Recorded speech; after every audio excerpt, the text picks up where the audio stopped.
We have heard so much about an altar.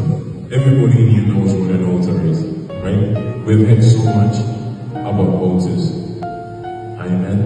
We have heard so much and we know so much about altars. But let me tell you something. I don't know if there's a Gideon in this place, but do you know something? That if you don't confront ancient altars, generational altars, traditional altars, if you do not confront them, the story remains the same for the rest of your life. Amen. We have to learn to confront certain things. And this is what I've come here to empower and say to you, by the time we finish the conference, everybody should be in a position, right,